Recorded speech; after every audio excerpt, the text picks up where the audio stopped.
Oh, I didn't see that. It's Thomas Edward.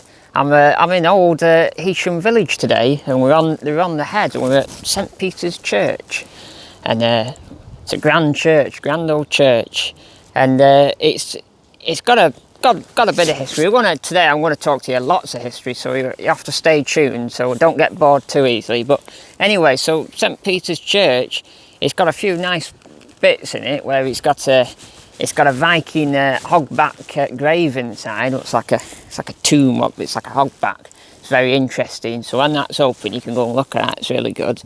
And it's also got a Crusader's cross inside. So it's got a few nice features in it. But in the grounds, on this very crisp day, this very autumn crisp day, is a grave what we stood next to. What's William Stevenson, who, to you probably means nothing, but to me, it's my family history. So it's got a big family connection here. And William Stevenson was the head gardener at Heysham Hall, on the top hall, or the lodge, or the terrace, or whatever you call it, on top. And his brother was Thomas Stevenson. See, names running in family there. And he was my third great grandfather. And William Stevenson was his brother. So there you go. Hello, William. So there you go. Bit of family history. But I'm gonna show you up the top. There's an old chapel called St Patrick's. Now it's really ancient. It's like 8th century ancient. It's really old, and it's got some graves dug out in the rock face on top. What I'm going to show you. And the old chapel's there, but just the walls are there in the doorway, and we'll show you that. And then we're going to show you a lot more history of what I've just mentioned before about the old Heysham Hall on top and what the surrounding grounds were. But I'll tell you more of that in a bit. So come with me.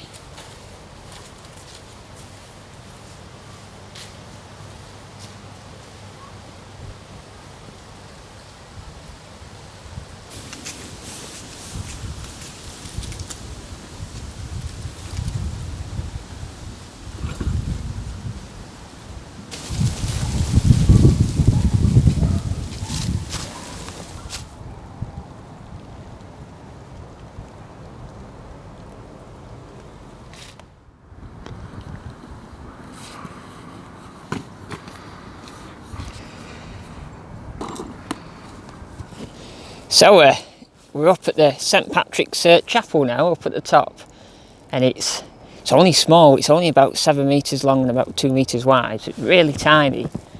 And it's that arch I just walked through is a Viking Arch, and this chapel dates back to 8th century, so really early on. What's that, like 1,000 years, something like that? A long time. And it's up on this headland on Heysham Head, and it looks over Morecambe and Cumber in the Lake District. I can see behind me, I can see Black Combe up on the coast up there, and on a clear day you probably see Conisnow Manor and Langdales and stuff like that. And this all the bay is Morecambe Bay, you know, the most dangerous bay in the country.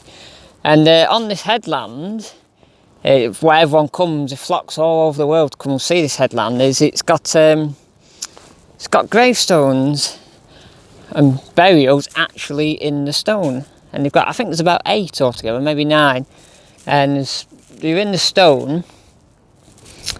And what I read, it was something to do with, if you had your grave up here, you were well, you know, you either had money, or you're well known in the community, or you had a bit of establishment, you know. So they had these graves, and they had wooden crosses on them. And then, you know, you'd be buried in a stone. I don't know how they'd cap it. I don't know if you were in like a stone tomb and that was been and that was capped. But yeah, they're really good. So there you go. This is the graves. And as you can see, back then people were very small, so the graves were very small, very narrow. You don't think you could fit a modern day person in them, so to speak. So now they're just forgotten in time, really, and they're full of water and seawater, you know, all sprayed up from the sea. Now they're just a remembrance of what was once up here a long time ago. So it's really good. I like it, and you can see up here.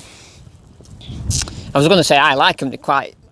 I like history like this. It's very interesting because I think these are where they've had the wooden crosses in the top. these markings here, and then this is the grave. There's 1, 2, 3, 4, 5, 6. There's 6 in here, but there is a couple more because, oh, doggy. There's a lot of dog walkers up here today. I think there's a few more on the other side because there's about 8 or 9 up here. So yeah, and then look, you've got all that lookout all the way over there. It's a big view. You forget up here how in the north, how big the views are. You know, amazing big skies. And right out there, right on the tip of Barrow, and Walney Island and the pub on the island. It's really good.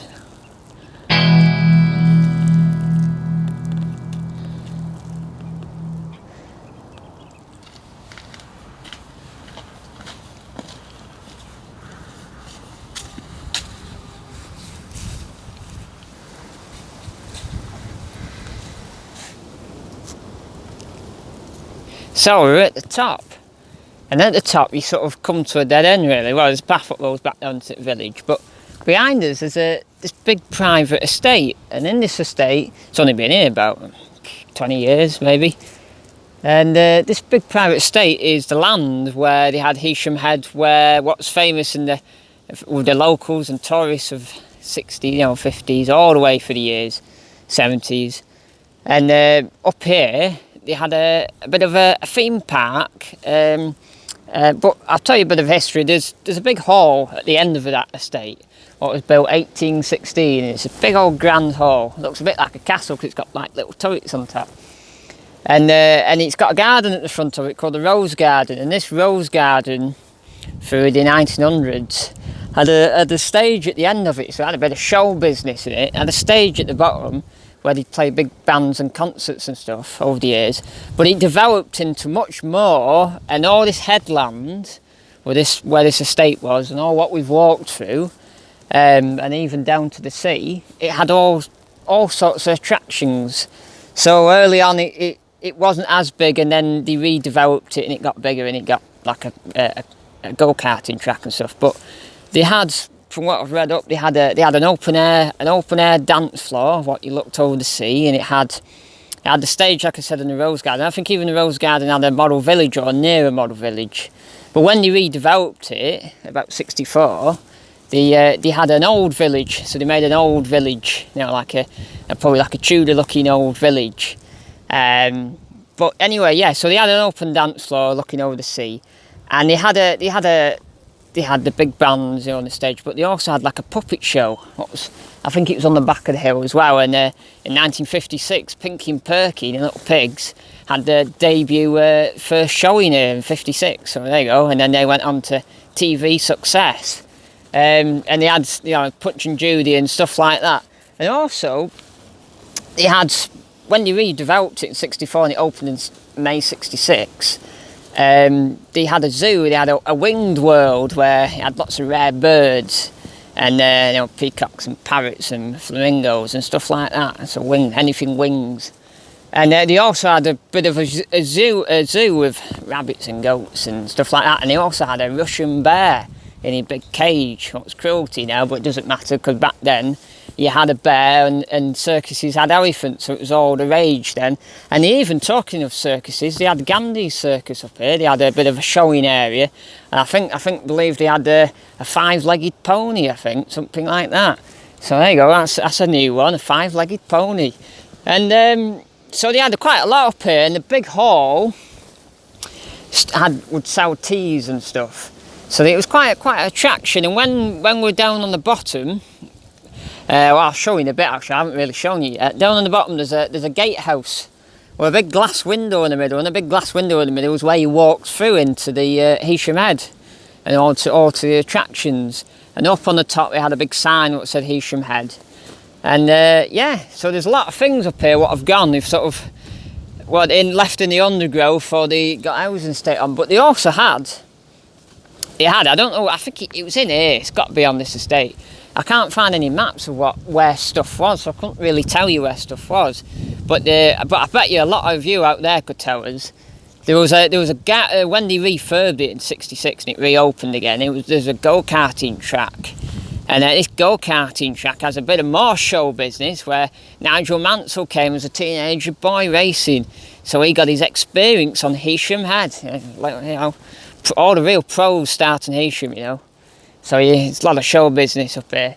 And so that was probably up here somewhere, but I think that lasted quite long, that track. I think it lasted quite long enough before these were built on top of it, you know, all the land was sold off, or the footings were stewing for a long time.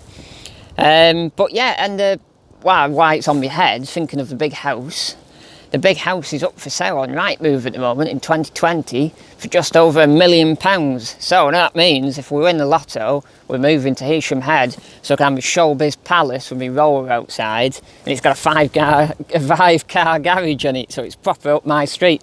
But in the gardens, I'll show you on a few pictures off Rightmove, they've still got these little arches in the rose garden, what you can see on old postcards, on old pictures from when it was open as an attraction.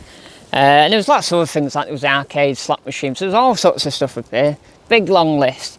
And all the village, all Heysham village, was a lot of employment was up here. Now that's a lot of income came from up here. But now I think what probably income around there is the power plant on the back, what I'll show you in a minute, and all the docks. That's probably the next biggest employment nowadays.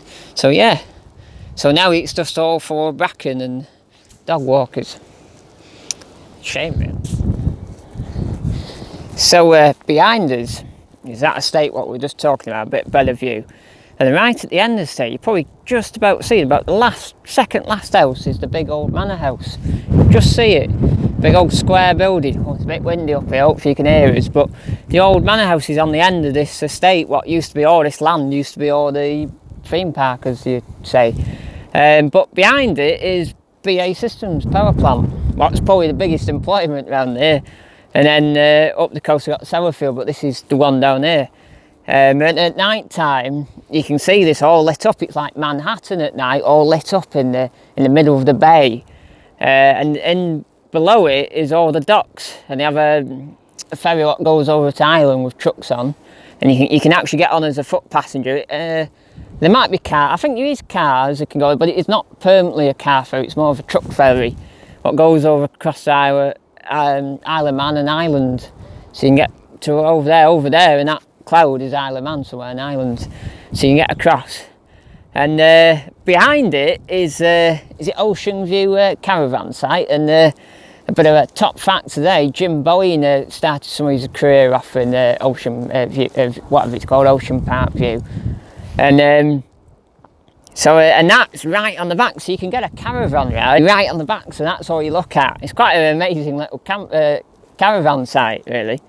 And down there is beyond these houses, can't really see because there's too much stuff in the way, is Half Moon Bay, where there's a calf there, and then out on the sand, it's probably out there, I think you can just see it, is an old shipwreck what's famous in this neck of the woods, and it's out there, and the canning what's off it is in the Heritage Centre down at the village.